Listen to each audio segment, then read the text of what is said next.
Israel is on high alert after a top Hamas leader was assassinated in a powerful explosion in Beirut yesterday.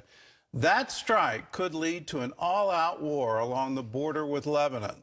Well, Palestinians are calling for revenge, and one analyst says the attack is a potential flashpoint in the war between Israel and Hamas. CBN's Julie Stahl brings us the story from Jerusalem. Israel has not taken responsibility for the death of Hamas deputy leader Saleh Aruri, who was killed with at least 5 other people in an explosion in a southern suburb of the Lebanese capital, Beirut, on Tuesday. Lebanese state-run national news agency blamed the explosion on an alleged Israeli drone strike. Israeli officials declined to comment on what was described on Israeli television as the most dramatic assassination in years.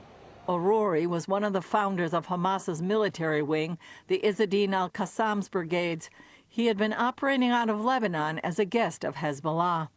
The IDF spokesman didn't mention the assassination, but said Israel's battle is against Hamas. The IDF is in a very high state of readiness in all arenas, in defense and offense. We are highly prepared for any scenario. The most important thing to say tonight is that we are focused and remain focused on fighting Hamas. Meanwhile, in Ramallah, in the West Bank, Palestinians took to the streets protesting the death of Aruri, demanding revenge and calling on Hezbollah to take action. Former Israeli intelligence officer and analyst Avi Melamed wrote that the attack does present a moment of shame for Hezbollah and a potential flashpoint in the war between Israel and Hamas.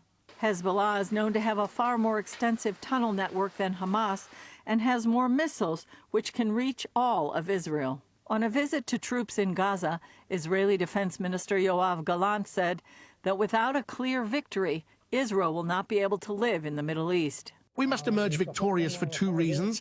First, in order to exact a price and to ensure that anyone living near the Gaza Strip may do so safely. In addition, a scenario in which 1,500 people are killed or taken hostage must end with clear-cut deterrence and victory. Otherwise, we cannot live in the Middle East.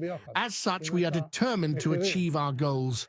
On the international front, Israel will defend itself against charges of genocide against Palestinians in Gaza at a hearing set for next week in a case that could be a landmark in international law. Another senior Hamas leader, Ismail Haniyeh, is praising South Africa for filing the complaint against Israel with the International Court of Justice. I applaud all the positions of support, and especially here the state of South Africa, which filed a complaint with the International Court of Justice against the occupying state for its crimes against humanity, ethnic cleansing and genocide. And we appreciate the political and legal importance of this lawsuit.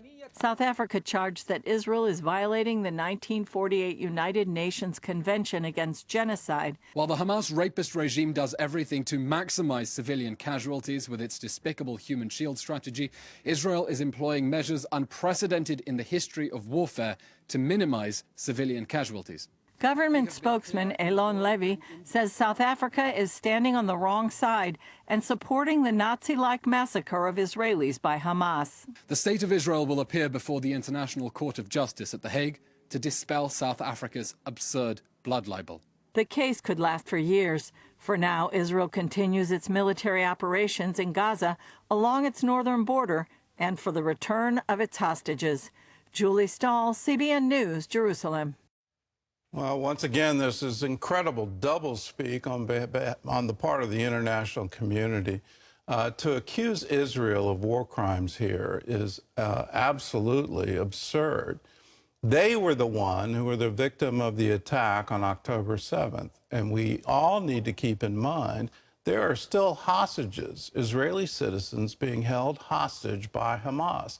Hamas is a terrorist group. They can't expect to have shelter in any nation. And they're also the government of Gaza. Until that changes, until the hostages are released, Israel has to use any means necessary in order to get them back. The international community should absolutely recognize that.